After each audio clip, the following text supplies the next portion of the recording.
अगर आप search string, search term string या इंटरनल साइट सर्च के पेजेस से परेशान हैं और ये पेजेस आपके गूगल सर्च कंसोल में आ रहे हैं तो ये वीडियो आपके लिए है। इस वीडियो में मैं आपको पूरा सोल्यूशन बताने जा रहा हूँ कि किस तरह से आप सर्च टर्म स्ट्रिंग या सर्च स्ट्रिंग क्वेरी को जो है गूगल सर्च कंसोल से हटा सकते हैं। भले ही आप रैंक मैथ यूज़ कर रहे हों या फिर आप योस्ट प्लगइन यूज़ कर रहे हों, ये दोनों ही केसेस के अंदर जो मेथड है ये अप्लाई होगा। तो सबसे पहले देख लेते हैं कि ये सर्च टर्म स्ट्रिंग क्वेरी है क्या बेसिकली। तो ये हमारे कुछ यूज़र्स ने हमको पूछा था कि ये सर्च टर्म स्ट्रिंग जो इस तरह से आता है इसको हम किस तरह से हटा सकते हैं। तो अगर मैं आपको कंसोल में दिखाऊं तो ये एरर आपकी इस तरह से भी हो सकती है, सर्च टर्म स्ट्रिंग भी हो सकता है, या फिर जैसे इन्होंने लिखा कि सर्च अंडरस्कोर स्ट्रिंग भी ये हो सकता है। तब इसको हटाना कैसे है, देखिए इसको हटाने से पहले इसको समझना ज़रूरी है। सर्च टर्म स्ट्रिंग को आप कहाँ से रिमूव करना चाहते हैं, ये दो चीज़ें होती हैं। पहली होती है इंडेक्सिंग और दूसरी होती है उसको क्रोलिंग से भी रोकना। ठीक है, तो मान लीजिए मेरे पास, जैसे मैं यहाँ पर आपको सर्च कंसोल एक ओपन करके दिखाता हूँ। तो सबसे पहले तो ये डिफरेंस समझना ज़रूरी है। देखिए जैसे यहाँ पर कुछ पेजेस लिखा हुआ है इंडेक्स्ड हैं और कुछ पेजेस लिखा हुआ है नोट इंडेक्स हैं। तो पहली बात तो ये समझ लें कि सर्च टर्म स्ट्रिंग को आप नो इंडेक्स में रखना चाह रहे हैं या फिर आप उसको यहाँ से भी हटाना चाहते हैं। तो आपको ये पहले देखना होगा कि आपको ये एरर कहाँ पे आ रही है। अगर आपको आपके वो पेजेस जो मैंने आपको दिखाए, जैसे ये वाला जो पेज है वो इस कैटेगरी में आ रहा है, इंडेक्स में आ रहा है, यहाँ पे क्लिक करके वो पेजेस मिल जाएंगे। अगर यहाँ पे आ रहा है तो आपको उसको नो इंडेक्स करना होगा। पहले वो देख लेते हैं कि नो इंडेक्स कैसे करना है। उसके लिए अगर आप रैंक मैथ प्लगइन यूज़ कर रहे हैं तो आप टाइटल एंड मेटा में जाएंगे। टाइटल एंड मेटा में जाने के बाद आप मिसलेनियस पेजेस में जाएंगे और मिसलेनियस पेजेस में जाने के बाद आपको यहाँ पर नो इंडेक्स सर्च रिजल्ट पे इसको जो है ऑन कर देना है। तो इसके बाद वो इंडेक्सिंग वाली से हट के नीचे आ जाएगा, यानी कि वो जो पेज है आपका वो आपके ये इंडेक्स वाले पेजों में नहीं रहेगा, वो यहाँ पे आ जाएगा। अब ये तो हमने देख लिया कि रैंक मैथ के अंदर जो सर्च पेजेस हैं उनको हम नो इंडेक्स किस तरह से कर सकते हैं। अब अगर यही काम हमें योस्ट में करना हो तो कैसे करेंगे। देखिए योस्ट के अंदर आपको ऐसा कुछ भी करने की ज़रूरत नहीं है। मतलब जिस तरह से यहाँ पे आपने टॉगल किया था ना, तो योस्ट के अंदर टॉगल करने की भी ज़रूरत नहीं है। योस्ट जो है वो सर्च जो क्वेरीज़ हैं, सर्च टर्म है, उनको बाय डिफ़ॉल्ट ही नो इंडेक्स कर देता है। तो अब हमारी एक प्रॉब्लम जो सोल्व हो गई, हमारा जो सर्च स्ट्रिंग वाला पेज था वो यहाँ पे नहीं आ रहा है, इंडेक्स पेजेस में नहीं आ रहा है। तो आप मुझे कमेंट करके बताइएगा कि आपका जो सर्च क्वेरी वाला जो इशू है वो इंडेक्स वाले में आ रहा है या नो इंडेक्स वाले में आ रहा है। तो इंडेक्स में आ रहा है तो इस तरह से आप उसको सोल्व कर सकते हैं, वो इंडेक्सिंग में नहीं आएगा। अब दूसरी बात, आप सोल्व करना चाहते हैं कि वो यहाँ पर भी ना आए। जैसे कि यहाँ पर ये आ रहा था आपका सर्च टर्म स्ट्रिंग, यहाँ पे भी ना आए, यहाँ से भी आप उसको हटाना चाहते हैं। तो अगर यहाँ से आप उसको हटाना चाहते हैं तो आपको गूगल को उस पेज को क्रोल करने से भी रोकना होगा। तो यहाँ पर आपको इंडेक्सिंग और क्रोलिंग अच्छे से समझनी बहुत ज़रूरी है। रैंक मैथ की जो सीरीज़ मैंने की है वो आप देख लीजिएगा, उसमें मैंने बहुत अच्छे से समझाया है कि क्रोलिंग, इंडेक्सिंग और नो फॉलो, डू फॉलो में क्या फ़र्क होता है। डू फॉलो नहीं, नो फॉलो में और फॉलो में क्या फ़र्क होता है। तो यहाँ पे अब हमारा ये जो सर्च टर्म स्ट्रिंग है इसको हमने हटाना है। तो इसके लिए हमें क्या करना पड़ेगा, इसके लिए हमें बोट को इसको क्रोल करने से भी रोकना होगा। तो पहले मैं योस्ट में बता देता हूँ कि ये काम कैसे होता है, फिर हम रैंक मैथ पे आते हैं। तो देखिए योस्ट के अंदर आप योस्ट ओपन कर लेंगे और यहाँ पर क्रोल ऑप्टिमाइजेशन के अंदर आप आ जाएंगे। ठीक है, क्रोल ऑप्टिमाइजेशन के अंदर आने के बाद आपको आना है यहाँ पे नीचे और यहाँ पे इंटरनल साइट सर्च क्लीनअप जो है इस ऑप्शन को देखना है।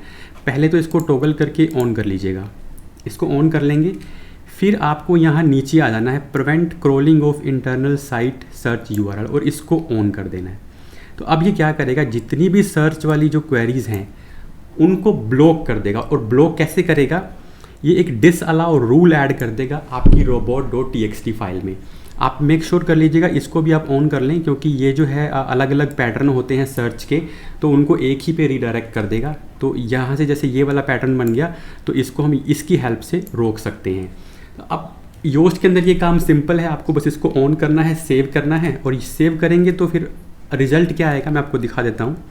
तो मैंने इसको इसी की robot.txt फाइल को आपने ओपन करके देखना है। जब आप ओपन करके देखेंगे तो यहाँ आप देखेंगे कि डिसअलाउ आ जाएगा इनके सामने, क्वेश्चन मार्क एस। ठीक है, एक दूसरा फॉर्मेट है, ये तीसरा। तीनों एक ही चीज़ को रिप्रेजेंट कर रहे हैं, सर्च को ही रिप्रेजेंट कर रहे हैं। और इनके आगे क्या लग के आ जाएगा, डिसअलाउ। तो ये काम योस्ट खुद से कर दे रहा है, ठीक है। अब अगर यही चीज़ आपको रैंक मैथ के अंदर करनी है तो क्या करना पड़ेगा, तो रैंक मैथ के अगर आपको ये चीज़ अप्लाई करनी है तो आपको उसकी robot.txt फाइल में ये जो 3 मैंने आपको चीज़ें दिखाई वो ऐड करनी होंगी, ठीक है। तो उसके लिए आपको करना क्या है, तो आप क्या करें, आप रैंक मैथ को ओपन करके जनरल सेटिंग में चले जाएं और यहाँ पर एडिट robot.txt का ऑप्शन आपको मिल जाएगा। अब यहाँ पे आपको वो सारा का सारा कोड जो है वो मैंने यहाँ पे अलग से भी लिखा हुआ है, इसमें थोड़ा सा डिफरेंस है तो आप ये भी ले सकते हैं, और या फिर जो मैंने आपको कोड यहाँ पे दिखाया है ये भी ले सकते हैं। मैं दोनों ही नीचे ऐड कर दूँगा, ठीक है। तो यहाँ से आप ये ले लें इतना पार्ट, ये करने के बाद आप इसको इसमें ऐड कर दें। अब इसको रिप्लेस करना पड़ेगा ये दूसरी साइड के नाम से, तो इसको हम रिप्लेस कर देते हैं।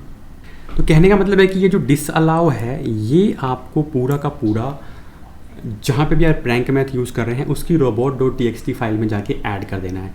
जब आप इसको ऐड कर देंगे ना तो फिर आपके ये जो पेजेस हैं ये बंद हो जाएंगे। अभी जैसे मान लीजिए ये हमने इनको ऐड कर दिया, ठीक है। अब मैं आपको इसके अंदर ये हमने चीज़ ऐड कर दी, अगर मैं इसको सेव चेंजेस कर देता हूँ, ठीक है। तो मैंने इसको सेव चेंजेस कर दिया। वैसे मैंने इसको ठीक है, चलो इसको इसी तरह से ले लेते हैं। अब हम इसकी सर्च स्ट्रिंग उठाते हैं कोई, तो हम यहाँ से ये सर्च स्ट्रिंग उठा लेते हैं और इसके नाम को रिप्लेस कर देते हैं इस नाम से।